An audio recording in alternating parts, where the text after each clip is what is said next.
Bharatiya Janata party की दिल्ली सरकार ने दिल्ली विधानसभा में बजट पेश किया। दिल्ली की मुख्यमंत्री रेखा गुप्ता जी, जो फाइनेंस मिनिस्टर भी हैं, उन्होंने बार बार ये कहा कि 1 लाख करोड़ का बजट दिल्ली विधानसभा में पेश हो रहा है। उन्होंने कहा कि ये ऐतिहासिक बजट है क्योंकि पहली बार इतना बड़ा बजट दिल्ली विधानसभा में पेश हो रहा है।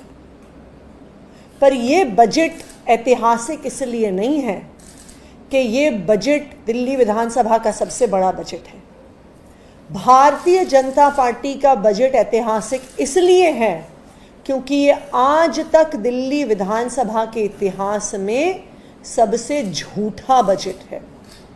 मैंने बजट सत्र में अपने संबोधन में सिलसिलेवार तरीके से समझाया कि किस तरह से दिल्ली सरकार के पास 1 लाख करोड़ की आय ना है ना हो सकती है।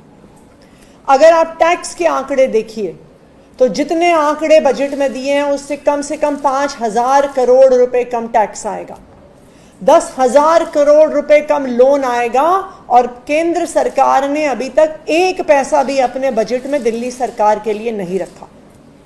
मैंने अनुमान लगाया था कि दिल्ली सरकार का बजट वास्तविक तौर पे तकरीबन 78,000 करोड़ है।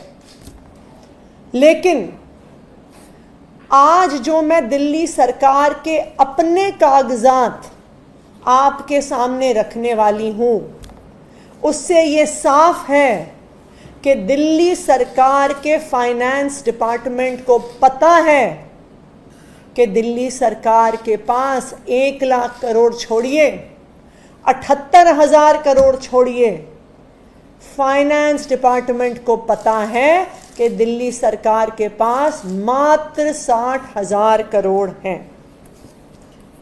31 मार्च को दिल्ली सरकार, भारतीय जनता पार्टी की दिल्ली सरकार के फाइनेंस डिपार्टमेंट का ये ऑर्डर आदेश देता है दिल्ली सरकार के सभी विभागों को कि अप्रैल के महीने में 5% जो उनको बजट एलोकेट हुआ है उससे ज्यादा खर्च करने पर पाबंदी है। कि कोई भी विभाग जो ये हवाई बजट उनको कागजों पे मिल गया है, जो ये जुमलों वाला बजट उनको कागजों पे मिल गया है, डिपार्टमेंट्स को उसको खर्च करना मना हो गया है। और अगर आप इन आंकड़ों का हिसाब किताब लगाइए तो 1 लाख करोड़ का 5% हुआ 5,000 करोड़। यानी अगर सरकार 1 महीने में 5,000 करोड़ खर्च करेगी तो 12 महीने में 60,000 करोड़ ये टोटल बनता है। यानी सरकार को खुद पता है कि उनके पास 60 लाख करोड़ से ज्यादा राजस्व, 60 लाख करोड़ से ज्यादा बजट नहीं है। ये मैं नहीं कह रही हूं, ये आम आदमी पार्टी नहीं कह रही है, ये दिल्ली सरकार का फाइनेंस डिपार्टमेंट कह रहा है कि कोई भी विभाग पैसा नहीं खर्च कर सकता। क्यों? क्योंकि दिल्ली सरकार के पास वास्तविक तौर पे पैसा है ही नहीं। आज भारतीय जनता पार्टी के झूठ को भारतीय जनता पार्टी के सरकारी आदेश ने खुद दिल्ली वालों के सामने और देशवासियों के सामने रख दिया। Thank you. ये ऑर्डर पूरे साल के लिए है तो किसी महीने के लिए है? ये ऑर्डर अप्रैल के महीने के लिए है और इसमें स्पष्ट लिखा है कि जो पूरे साल का बजट है उसका अप्रैल में सिर्फ 5% खर्च हो सकता है। देखिए, अगर आप इस आंकड़े को टोटल करिए, 5% यानी 5,000 करोड़, अगर आप इसे 12 से गुना करेंगे तो यानी टोटल हुआ 60,000 करोड़। तो अगर इस दर पे ही खर्चा करना सरकार अलाउ करेगी, क्यों? क्योंकि उनको पता है कि सरकार के पास देखिए, झूठे भाषण देना बहुत आसान है, जुमलेवार भाषण देना बहुत आसान है, लेकिन जब पैसा है ही नहीं तो खर्च कैसे हो सकता है। और आज जो बात मैंने अपने भाषण में कही, अपने संबोधन में कही, उसका प्रमाण दिल्ली सरकार के ऑर्डर के माध्यम से खुद निकल के आ गया है। सरकार के अफसरों ने ही सरकार को एक्सपोज कर दिया।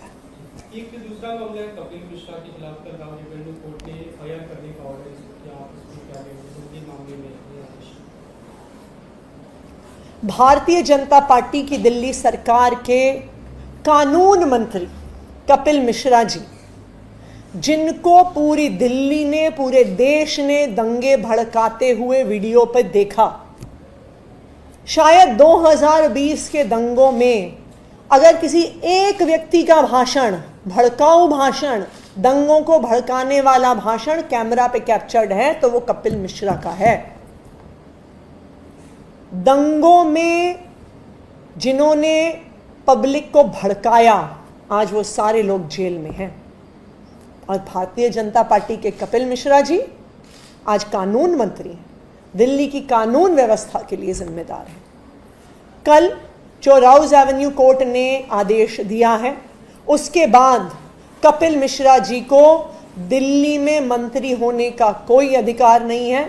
और आम आदमी पार्टी ये मांग कर रही है कि कपिल मिश्रा जी को या तो वो खुद इस्तीफा दें या दिल्ली की मुख्यमंत्री रेखा गुप्ता जी उन्हें कैबिनेट से निकाले।